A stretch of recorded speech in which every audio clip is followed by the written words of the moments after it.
from Lydia an outline of the presentations by the Global Communications Group. So I guess we start with Steve Brody from APCIA and propose supplementary guidance for ICP 14 climate change.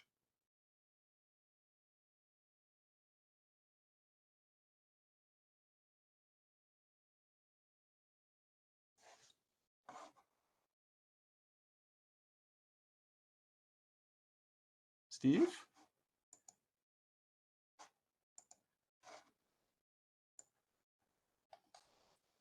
Okay, so we don't have him. No, we have him. Steve, yes. I hand over the word. Thank you. I think, is this working now? Yes, we can hear you. Okay, great. Thank you very much. I apologize. Steve Brody from the American Property Casualty Insurance Association. We represent the majority of the United States property casualty industry. And I will be very brief, but I just wanted to ask whether members of this working group have been involved in any of the accounting-related activities of the IAIS having to do with their climate risk consultations, in particular, package number 3, which has been exposed recently, and it contains proposed supporting material, in particular for ICP 14, evaluation with regard to climate risk. And I just, first of all, just wanted to ask whether any members of this working group had been involved in drafting that, or if the working group in general was involved in this process.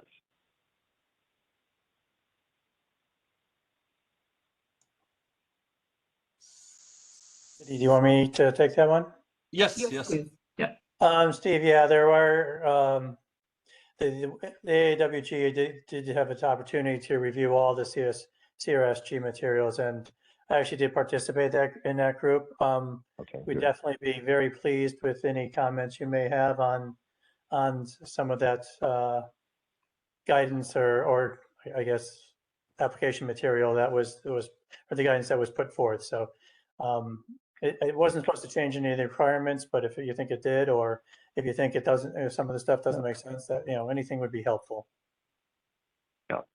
Well, thank you, Jay. I think in general, at least from APCIA's standpoint, it seems to be a reasonable approach taken in the application guidance. It suggests, of course, that insurers should take the effects of climate change on asset and liability valuations into account when relevant, and that supervisors should assess whether insurers are doing so. We would note that in most cases, there is very little optionality in how insurers must value assets and liabilities, and current accounting and actuarial guidance generally requires insurers to take all relevant information into account. And markets and rating agencies really need to do the same, so that current valuations should reflect the best available information as to the potential effects of climate change. We're pleased that the proposed guidance does not recommend that regulators attempt to impose their own views as to the effects of climate change on insurer valuation. We appreciate the working group's review in this regard, and we just would urge the IAIS to continue this view as this guidance is finalized. And that's all from my standpoint. I'd be happy to answer any questions that anybody may have. Yeah, and Steve, I can tell you in the discussions we had and doing it, no one from, especially accounting side, wanted to come off fair value, because the implicit assumption in fair value and other, like you said, accounting standards is, so it should be incorporated. So. Well, yeah, I would think even in cases where there is amortized cost valuation, you need to take that into account in determining whether an asset is impaired. So yes, we really appreciate that. And okay. Thank you for your time. We really appreciate this. Thank you very much, Steve. So let's move on. We have, I think, a presentation from Insurance Europe. It's Luca Motta, Marietta Price, and Kathleen Wagner. So it's on sustainability reporting and interoperability between EFRAG and ISSB. So hand over the word to you three and look forward to your presentation. Good afternoon, everyone. It's Lucas speaking here. So we divided up the orders internally. So the first speaker would be Marietta for the legal overview, and then would be Caitlin covering the UK perspective, and then for the last three slides, it would be me. So if I got it right, you unmute the speakers in order, one by one. So the next one should be Marietta, please.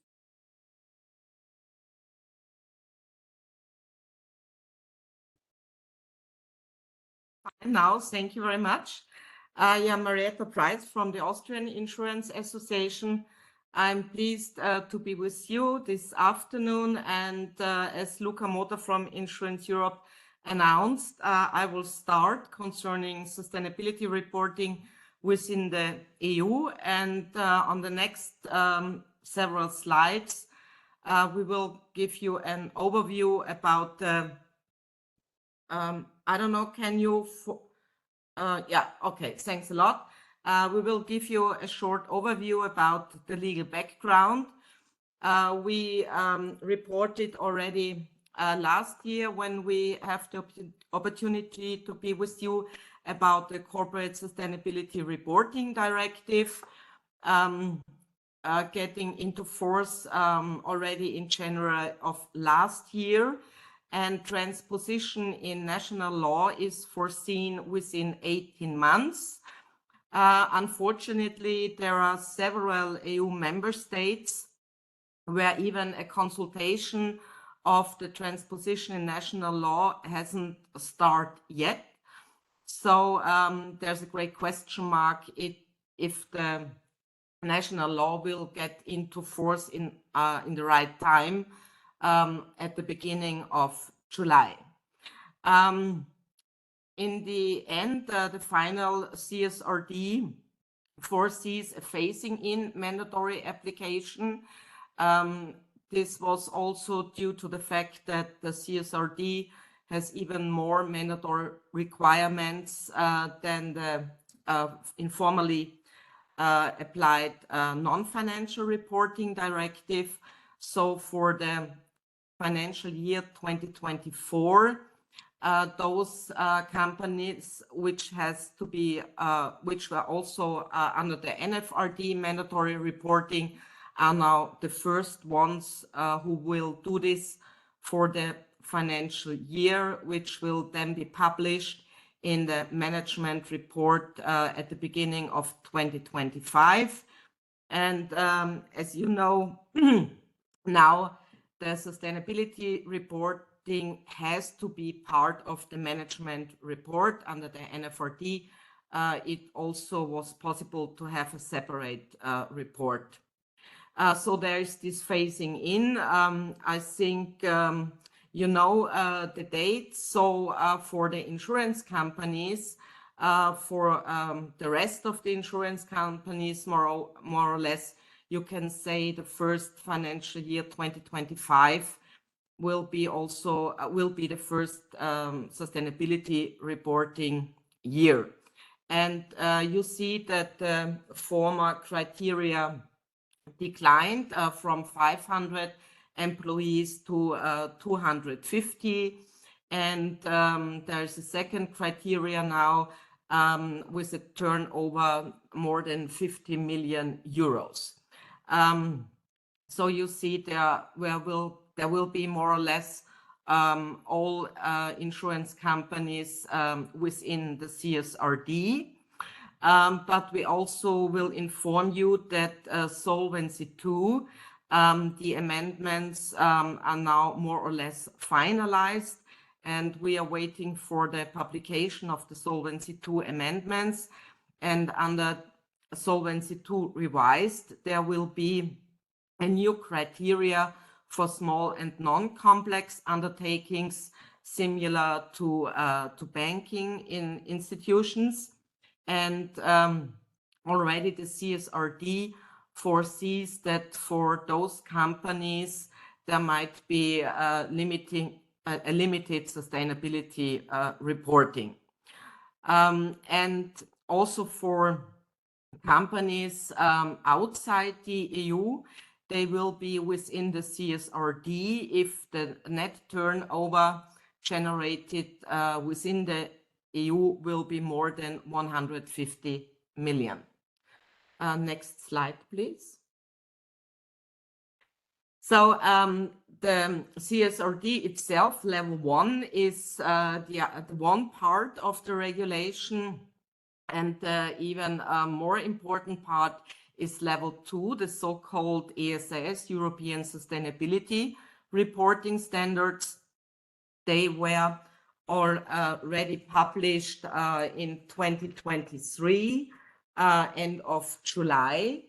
And this so-called first set of the AAIS includes 12 standards, 2 cross-cutting ones, AAIS 1 and 2, general requirements and general disclosures, 5 for the environment, 4 for social affairs, and 1 on corporate governance. And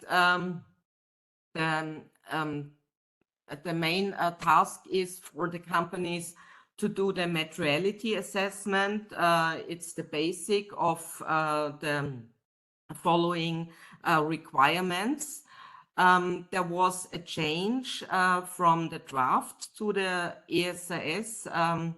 Formerly, it was planned that so-called rebuttable procedure. Now it is based on this materiality concept.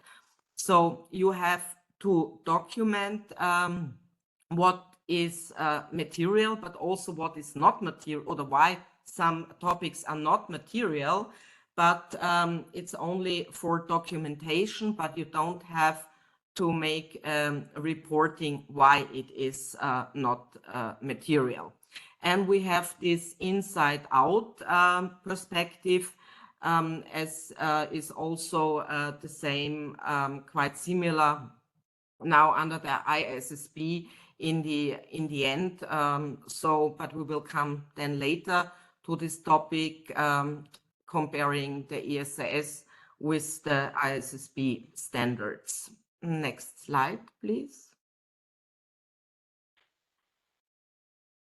But the first set is not enough. The European Commission also intends to have a second batch or second set of this level 2. It concerns in the first batch of this second set AAIS for very small and medium-sized entities. And for the insurance industry, it is more important, the so-called sector-specific standards. They will also be elaborated in 2 batches. And the second batch will also include financial institutions. And EFRAG is now proceeding with the sector-specific standards. And for financial institutions, there are also advisory panels, which will communicate from the insurance industry side, but it's also for banks, insurance, and asset managers. These 3 advisory panels for financial institutions.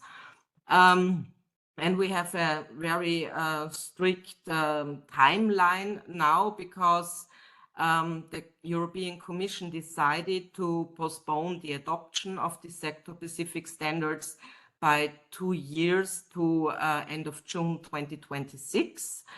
And for the financial institutions, it is planned that EFRAG shall submit draft to these sector-specific standards in November 2026. So if the timeline will stick, we assume that for the insurance industry, the sector-specific standard has to be applied for the financial year 2027 which has then to be published within the management report at the beginning of 2028. So next slide, please. Yeah, but not enough about CSRD and level 2, the ASIS. There's also another legal initiative of the European Commission, the so-called Corporate Sustainability Due Diligence Directive. At least now there was a political agreement end of April this year, and formal adoption towards the Council is now scheduled for this week. The CCDD even means more reporting requirements for the companies which are catched by this directive. There will also be a phasing in, as it is written down there on the slide. And I think this was also one of the outcome of this political agreement, that the criteria are now relatively high for the first years. But in the end, it means that when a company has more than 1,000 employees and more than 440, that's not the right figure, pardon me. You have to report under the CCDD, and this means that you have to have a so-called transition plan. So you have to lay down what does your company contribute to the Paris climate goals. As you know, to keep Earth's warming not more than 1.5 degree. And it has also to be transposed international law within 2 years. But the first year that has to be reported will be 2027, but only if you have more than 5,000 employees and more than 1.5 million turnover. So next slide, please.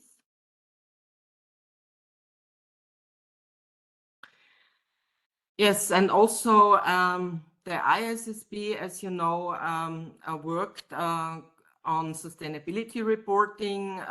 It was nearly now 1 year ago that IFRS S1 and S2 were published, and first application date is also the financial year 2024, so the same reporting period as it is foreseen for those companies falling under the CSRD, which already were under the NFRD. And our European insurance groups are very interested, and also those as you know, we have some European countries where for financial institutions, IFRS is a mandatory accounting standard. But IFRS S1 and S2 are not endorsed within the EU, but nevertheless, when you are operating also outside the EU and you're a listed company outside the EU, it is very important that ISSB standards are quite similar or comparable, or as we already say, interoperability between the ISSB standards and those of the EU. Next slide, please. So this was a short overview about the regulation within the EU, and I will hand over to my colleague from the UK. She will report to you what's on within the UK concerning sustainability disclosure requirements. Thank you very much for the moment.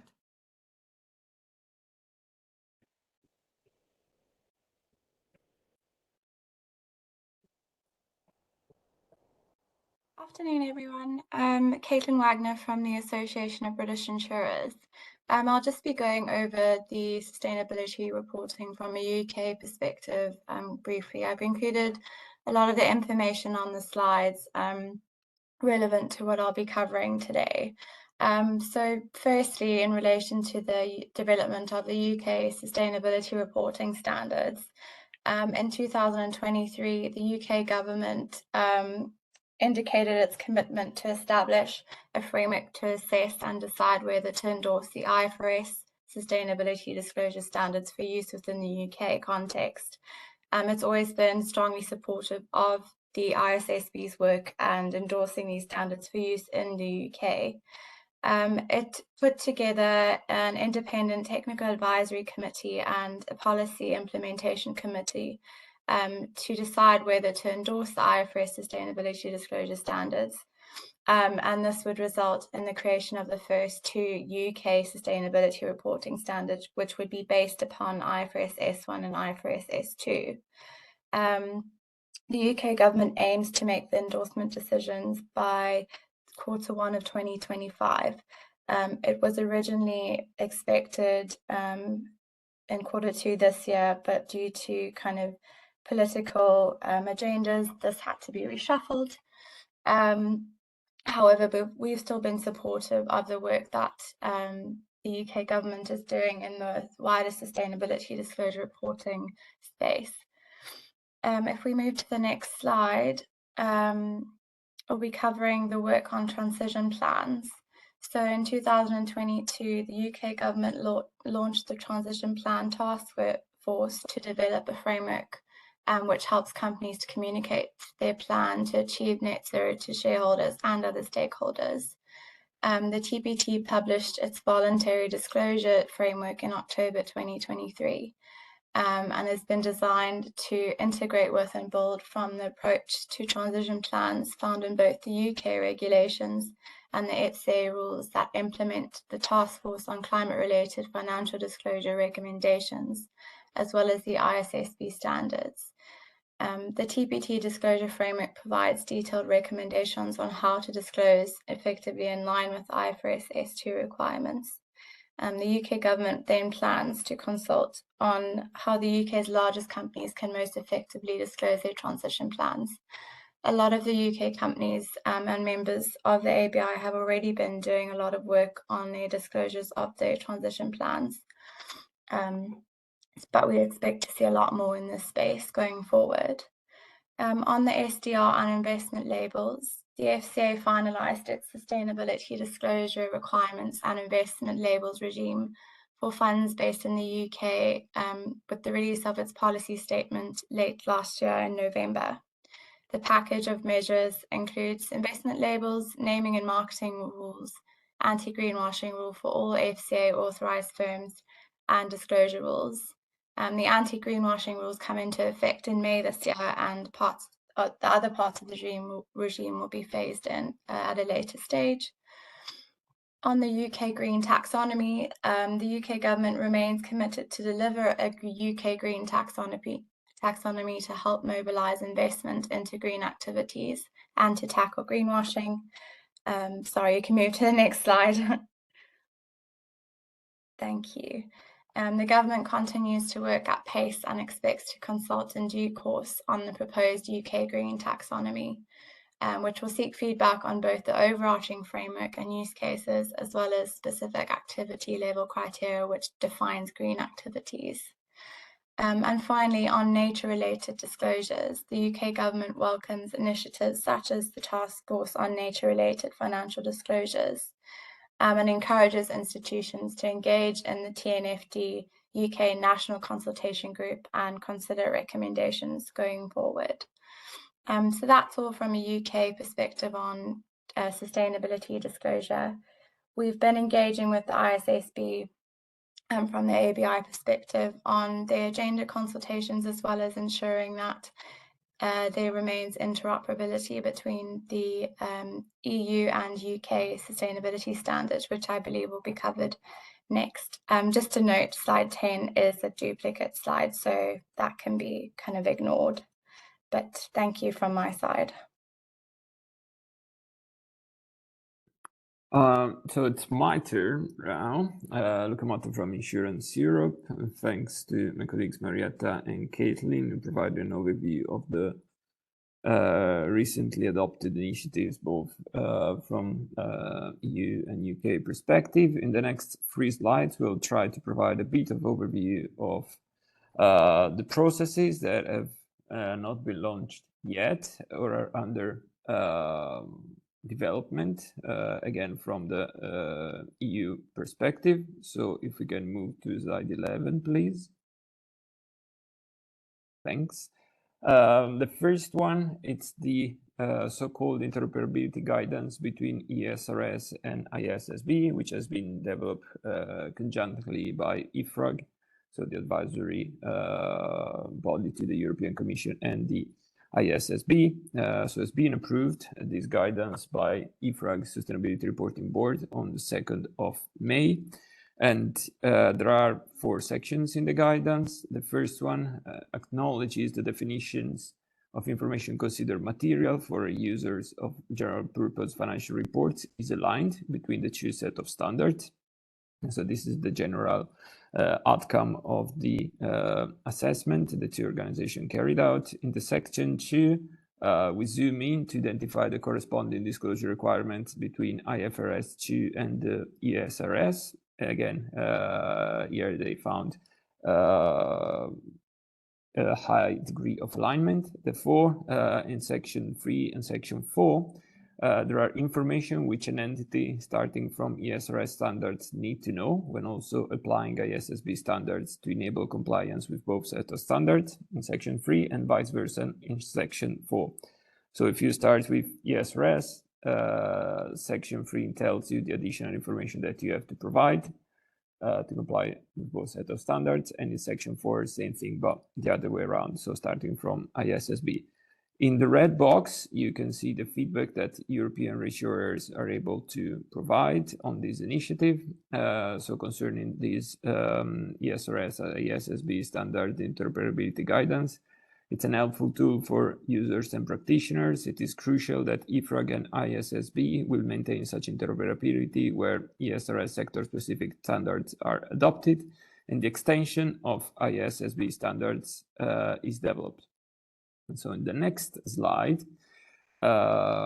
we look precisely at the sector-specific ESRS. So you know that there are already the so-called sector-agnostic standards. Right now, IFRAG is developing the sector-specific standards, including obviously financial sector and reinsurers.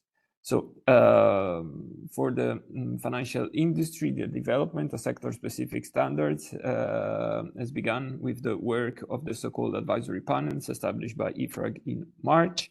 So there are 3 advisory panels, one for insurance, one for banks, and one for asset manager. The insurance advisory panel has been split into 3 subgroups: life, non-life, and own operations. They all assess the existing sustainability reporting framework as a starting point to develop sector-specific standards, so European sustainability reporting standards. The timeline for the advisory panels is the same. So November of this year, the advisory panel, insurance advisory panel, will formulate its advice to IFRAG Sustainability Reporting Technical Experts Group. Following consultation with IFRAG Sustainability Reporting Board, which should happen in September. Then by November next year, there will be the first batch of sector-specific standards submitted to the Commission. However, financial sector will not be covered, but in this first batch, which will concern high-risk sectors. Therefore,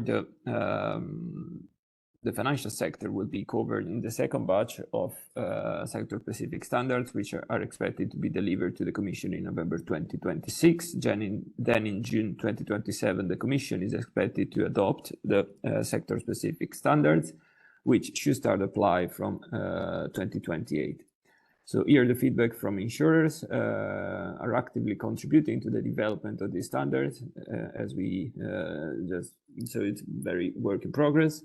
which will be prepared by IFRAG. Those standards should take into account also the specificities of the reinsurance industry. And once the sector-specific ERSRS will be defined, reinsurers should start preparing for implementation. So obviously, the sector-specific standards are aimed to complement and to build on the sector-agnostic standards. In the last slide, we see other two documents which have been released by IFRAG. So in February 2024, IFRAG ran a public consultation on two drafts which are aimed to specify key concepts in the SRS. Those two concepts are the materiality assessment and the value chain. So IFRAG developed two implementation guidance on those two topics. And the two documents are non-authoritative guidance, so they're not legally binding. They appear appropriate and exhaustive enough to assist preparers in their implementation of materiality assessment and value chain concepts under ESRS. In April 2024, IFRAG TEG approved both documents, and in May 2024, also the IFRAG Sustainability Reporting Board approved the two implementation guidance. The final version of both implementation guidance is expected to be published by IFRAG end of May, so in 10 days, together with the implementation guidance on ESRS data points, which is the third one. But the main ones are, again, the first two. So our feedback is that considering draft materiality assessment and value chain implementation guidance, it was not necessary producing further clarification or additional examples on materiality assessment and value chain consent under ESRS, leaving instead flexibility and operational agility necessary for preparers to best report on their sustainability performance. Once published by IFRAG, both documents can be immediately used by stakeholders. And this concludes the overview on the sustainability reporting. Happy to take questions at the end. I will now leave the floor to my colleagues, Aisha Corey from Insurance Europe and Adam Geralka from GDV, who will present the financial reporting part. Thanks for your attention. Everyone, this is Aisha from Insurance Europe. Now let's say a couple of words of the financial reporting and new publications from the IASB for your information. So we have the publication of IFRS 18 and 19, the two new standards from IASB, and then we have the exposure draft on IFRS 3, like business combination disclosures, goodwill and impairment. So let's start first with IFRS 18. Next slide, please. So last month, IASB published the new standard for disclosure, presentation and disclosures in financial statements. As an overall, IFRAG also published last week the timeline for the endorsement of this new standard. So I think they are expecting to finish it during the Q2 2025 or the beginning of Q3 2025. So at least now we have a timeline. And for Insurance Europe, despite the discussions and all comments made during the exposure draft of this new standard, I think it's going to be generally endorsed, or in the end, it's going to be approved and endorsed by us also. On the next slide, please, on IFRS 19. So we also this month, we had a new publication from IASB on the IFRS 19 on subsidiaries and without public accountability and disclosures. On these standards, also, I would say, like, we are still getting views and comments from our members, but still as a general overview, I think it's going to be also endorsed by Insurance Europe, despite everything that was disclosed. And then on the most concerning part when we are working is the exposure. The next slide, please. Sorry. And the next issue that we have been working with our members is on the exposure draft of business combinations on disclosures and goodwill.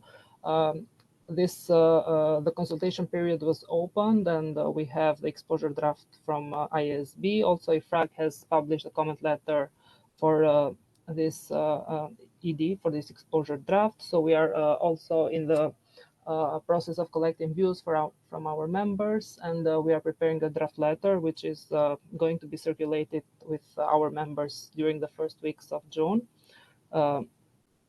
And some of the issues that we are going to mention in our letter are going to be like we're going to express our concern that most of the information and disclosures about targets of business combinations and about synergies, we should not disclose them in the financial statements. So this is one of our main points that we're going to bold out in our letter.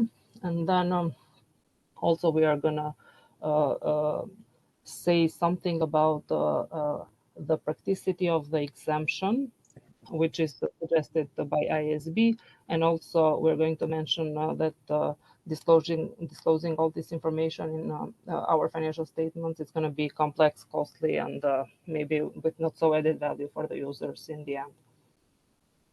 But as I told, we're preparing our draft letter, so whatever comments we receive till the end of our deadline, we're going to prepare the draft letter and then circulate again. But in the end, we will be happy to share a draft letter after we have agreed, if it's okay with you.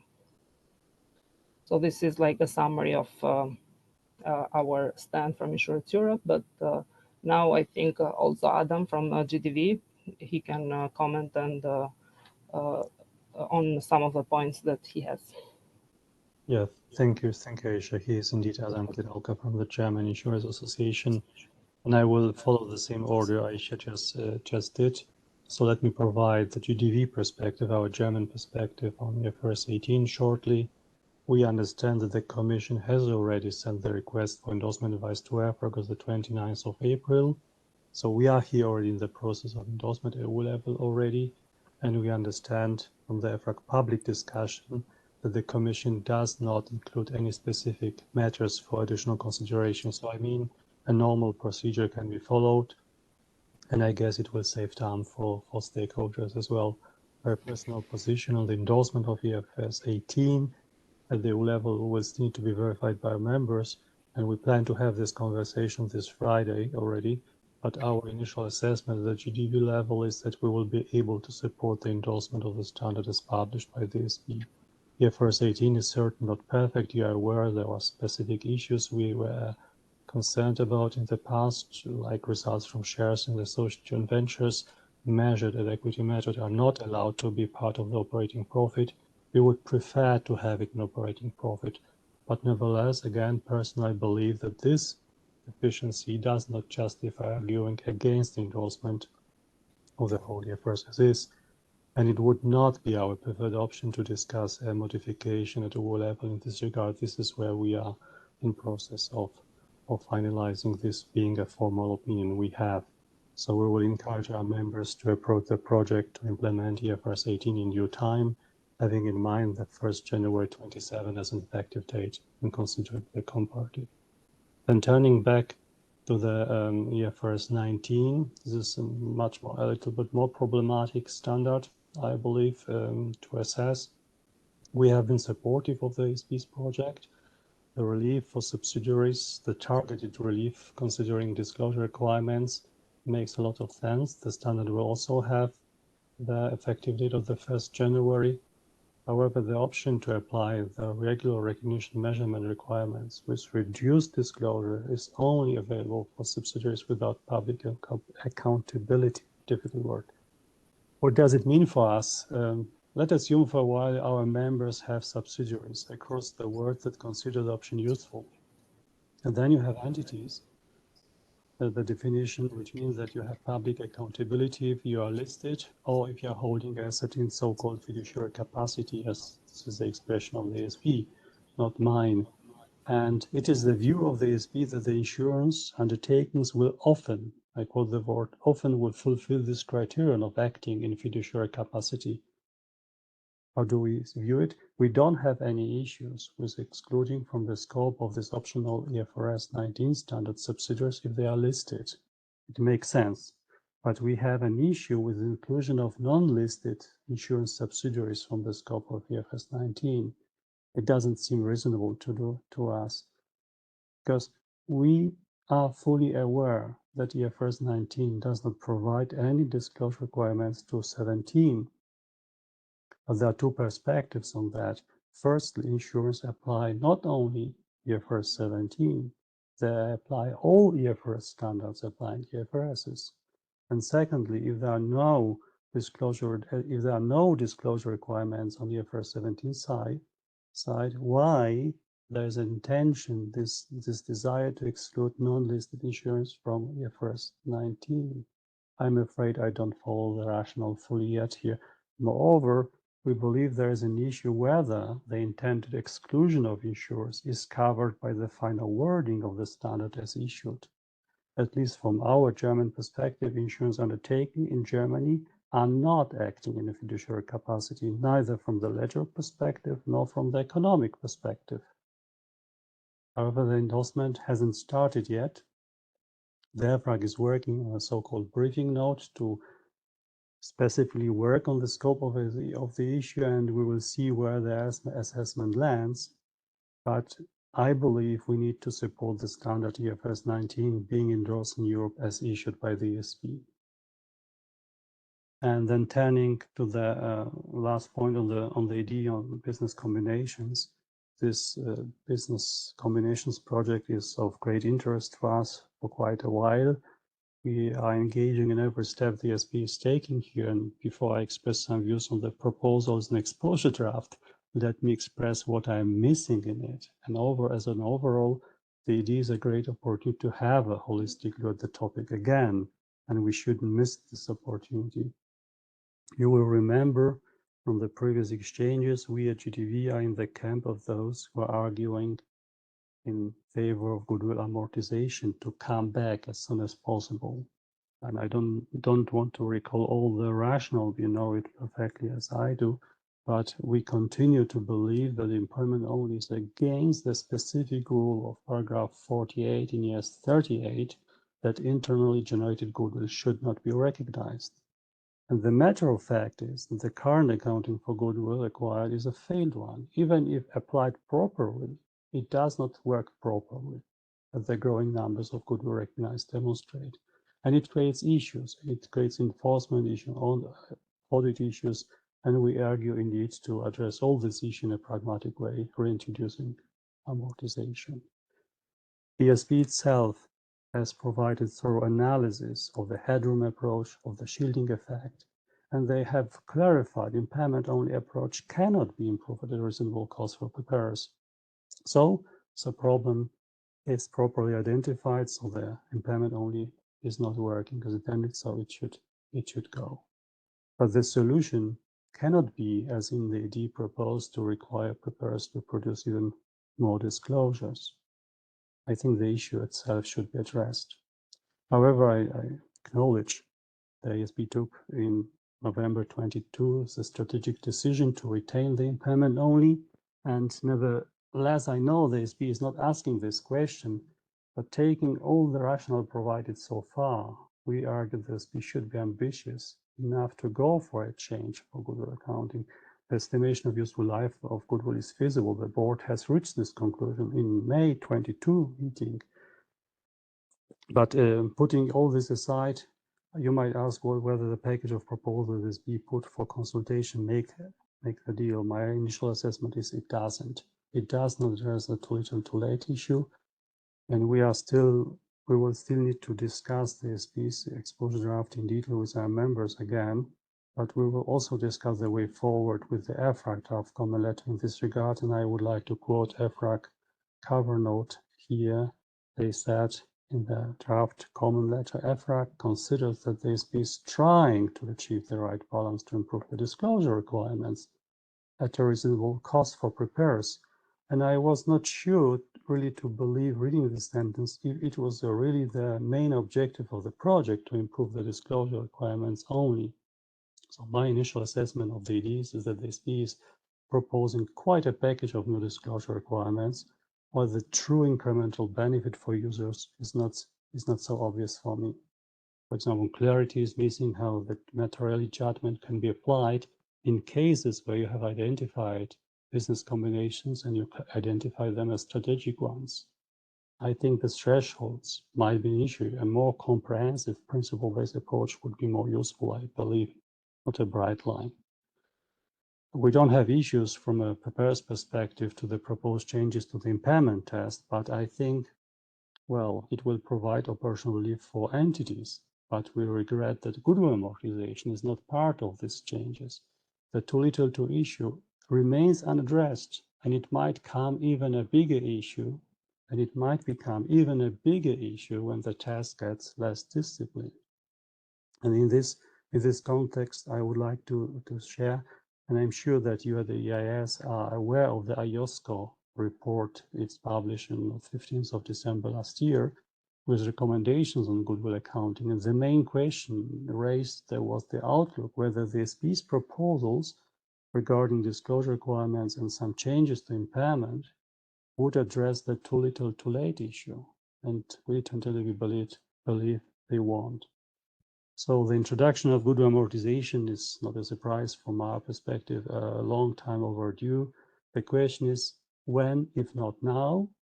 And the answer is if the goodwill accounting issue is not addressed now, the intangible asset project will be another good opportunity to rediscuss the topic again.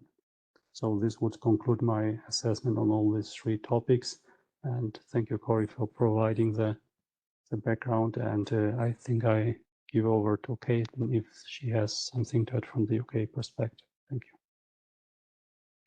you. Thanks again. I won't take too much more time. It's just in terms of the planned engagement from the UK side on the IFRS 18 and the endorsement exposure draft on business combinations.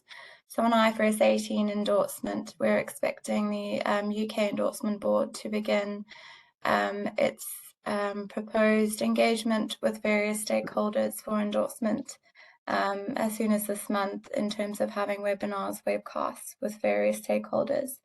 The draft endorsement criteria assessment will only be published in Q3 of 2025, so that will be expected only later next year. In terms of some concerns that have been raised by our members, it only relates to the operating profit line item. And it's nothing that would warrant any further kind of engagement with the IAIS beyond, but would more or less be more of a market agreement on how to take that forward as an industry. Also concerns around the undue cost and effort exemption line and how that would be interpreted and agreed with auditors. But again, nothing that's not able to be discussed with individual auditors and firms if within the UK market as well. On the exposure draft for business combinations, we are busy with engaging with our members and coordinating a response to the exposure draft, which we will submit to the IASB. Similar concerns raised with that relate to Insurance Europe and GDB as well. But we're still kind of coordinating various responses or views to our response, and that should be kind of completed in due course. That's all from my perspective on those two areas.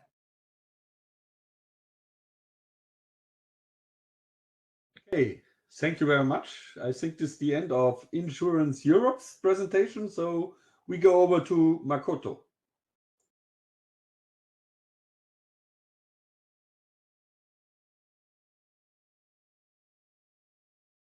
So maybe, okay, I have my PowerPoint slides, but I cannot share. So Linda, you have, yeah, thank you very much. So my name is Mako Kubo and Nippon Life Insurance Company, but with the GCG, Global Communication Group, I'm on behalf of the Life Insurance Association Japan, LIAJ. This include membership, all the life insurance company licensed in Japan. And I'd like to take this opportunity actually to share some perspective of Asia Pacific economy, APEC, because I have been serving as a Sherpa for 11 years for the APFF Insurance and Retirement Income Network. And then actually, before going to my presentation, I'd like to mention that the goodwill amortization that Adam mentioned was the one voice position of Japan, including the standard setters, accountants, and also business community as well as insurance companies. So we are more than happy if Adam is successful in persuading the standard setters. So please, next page.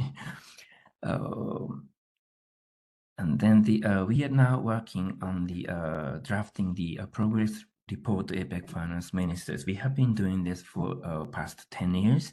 And this includes a lot of topics which are relevant to insurance. But for this group, probably the interesting part is the insurance regulation accounting chapter that I draft normally for the group. And in terms of sustainable finance, we have a different way of to support the sustainable finance, and especially the active ownership, stewardship has been emphasized as the role of insurance company, life insurance company, in the as a shareholders of for the companies. So please, next page, please. So the next page, this is about insurance regulation accounting. Our objective is to promote insurers and pension funds roles to support sustainable, resilient, and inclusive growth and development of the APEC region, especially focus on the ability to make long-term investment infrastructure and also supporting the capital markets, long-term capital markets, and also funding innovations. And also with special focus on ISB's work on IFRS and also IAIS's work on insurance capital standards. And we are having the activities like having the roundtable, also outreach and dialogue with each of the Asia Pacific supervisors as well as the international standard setters. The next, please. So IFRS 17 has been the big focus for interest for Asia Pacific region. Probably you're familiar, but the implementation schedule is different by different Asian economies. For example, if you see, I'm aware that Europe has already implemented the IFRS 17 in 2023, but we have a different schedules. For example, in Thailand and Indonesia and Philippines, it will be delayed 2 years to 2025. Chinese Taipei is planned to adopt the IFRS 17 in 2026. And Vietnam is now considering to adopt the IFRS 17 in 2027. This means that the different Asian economies have a different schedule, so we need to have a special support for preparing those economies to adopt the IFRS 17. And then also some of the companies like European companies and Hong Kong companies have a subsidiary in those jurisdictions which are not yet implementing the IFRS 17. In that case, for consolidated statement, they need information based on the IFRS 17, but they don't have to create any individual insurance account based on the IFRS 17 in their jurisdictions. So this is a kind of the one of the activities for APFF to support each jurisdiction. Please, next page. So the next page is have a high-level recommendation and by the APFF on the insurance regulation accounting. Especially first, we want to avoid bank-centric regulation, and especially insurers should be allowed to invest in assets with long-term growth opportunities. And then the second, the short-term oriented economic regime should be avoided. So we are happy with the economic assessments, but it should be that's used to encourage insurers to make a decision to be good in the long run, but rather than looking good at a given moment. Short-term fluctuation might not be relevant for the insurance company which have a long-term business. This is a position. And also one-size-fits-all model should be avoided, so diversity in different jurisdictions should be included. So that the three photos are included because for the first one, in Beijing, China, I purchased a suit which is fits to my size at that time in 2006, but I have to throw it away because I have grown up physically. So even the Mark Okubo has grown up in 5 years, and how you assume no growth in the capital market in Asia. So this is something that we have to deal with. So we need to make sure that insurance companies should be able to catch up with the economic growth. The next page is the photo of the global map. This is like the previous page, please. So I'm explaining the photo. So now the photo of All Nippon Airways is actually this global map is showing the temperature outside of the plane. I don't think that it is informative because we don't go out of the plane in the air. So the short-term fluctuation is something like that. We prefer to have the information about temperature at a destination. The last page, last photo is actually my special ability of impersonating different English accents.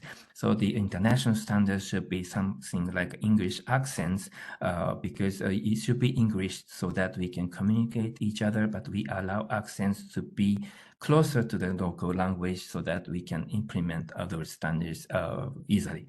So especially this year, we are talking about the equity treatment. The ICS has no long-term equity investment. This is something that we are working on. And also the recycling, lack of recycling for equity and OCI is still an issue for APFF. So we would like to come back to this issue when the IFRS 17 has a post-implementation review. So please, next page. The next page may not be a target for this working group, but probably we will be using this to communicate with the capital standards working group. But this is a similar list of our solvency reform in different Asian countries and economies, and we are also supporting so that those requirements should have a long-term vision so that they can roll a proper long-term role in their own jurisdiction. The next page, this is also prepared for the Solvency Working Group, but we would like to have a long-term holding treatment for equities, also for ICS, which is modeled after Solvency II. And the next page. So next page is about the sustainability. So we have a lot about the sustainability, and also we are working on a sustainability investment perspective. Especially we are also having outreach and dialogue with the policymakers so that we can promote a sustainable finance and sustainable investments in a very pragmatic fashion. We focus on transition finance as well as ecosystem for financing innovations. Next page, please. And we have been collaborating with the other groups that we've shown. This is a list of the alphabet soup that we are working together. So the European development that we have just heard is a very informative information for us to use as a reference, but we do not have an intention to copy and paste from European model. We have a more largely acceptance of international development such as ISSP, and we have been collaborating each other. Next page will summarize a list of the high-level recommendation which was included in the recommendation by the APEC Business Advisory Council. It's a business community to be sent to the economic leaders there. They have a very high-level principles for the sustainable finance. It's very flexible. And the photo, actually the illustration for the children's book, North, Wind and Sun, is often cited as an analogy. So the North Wind and Suns are competing each other to find out which is more powerful. And the North Wind, and they found the men who are wearing the coat. And the North Wind is blowing the winds, but the man resisted and he couldn't make it. But the sunshine allowed the men to remove the coat on their own. So Asia Pacific model, we are trying to have a sun solar model, because if you have too much disclosure requirement, so then that would push the cost. And if you have too much requirements for example, like a market conduct level of the sustainability, the customers might think that, probably don't tick the sustainability because that would narrow the investment options, which is corresponding to the risk return profile. So we would like to have a more balanced way to achieve that issue. So the last page, this is just like my email address, but I'm also serving as the Music for SDGs director, using the music and the fashion show and movies and art to promote the sustainability, which is one way of a thorough approach to promote sustainability. So we just organize some entertainment event back to OECD, UN, or APEC, or other matters. So if IAIS is interested, we are more than welcome to entertain you.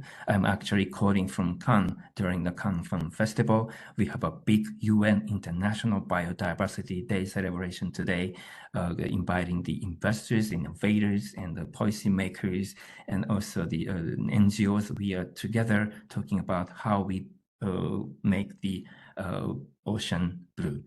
Thank you. That concludes my remark. Thank you very much. You can have any question. Thank you. Thank you very much, Makoto. Yeah, now we are at the end of the session, so I'm conscious of time, but still, if there are questions, please feel free. Let's take 5 minutes for questions, if there are any.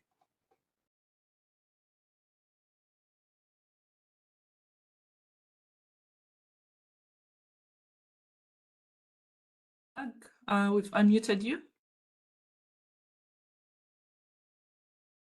My name is Doug Barnard. I'm the coordinator for the Global Communications Group, and Marcus, Lydia, Jay, and all the others who are listening. I put a clean shirt on today, so I was hoping you would see my picture, but evidently you can't. I just want to thank you from the perspective of GCG. We're an organization that comprises of trade associations from around the world in the insurance industry. And we meet from time to time for the purpose of discussing matters of common interest. We're very careful about antitrust laws and regulations. I see that I'm on as a panelist, but without a face, so that's okay. Only a face only a mother could love. Again, we reached out to all of our 50 or 60 trade associations to get feedback. We appreciate this opportunity you give us each one of your meetings, and we look forward to further communicating with you. In the meantime, we don't have to wait till these meetings. If you do have questions or would like some feedback from anyone in the trade associations, feel free to contact me. I can reach out to them or contact them directly. I know they'll be glad to provide information. Marcus, it's good to see you. It's been a while. Thank you, Doug. Thank you very much for the warm words. And yes, we will in the future keep those sessions from time to time. So we keep the close contact in the future. Okay, well, I try not to use all the 5 minutes. So if anybody else has questions, they should use the reaction button to raise your hand and you'll be recognized.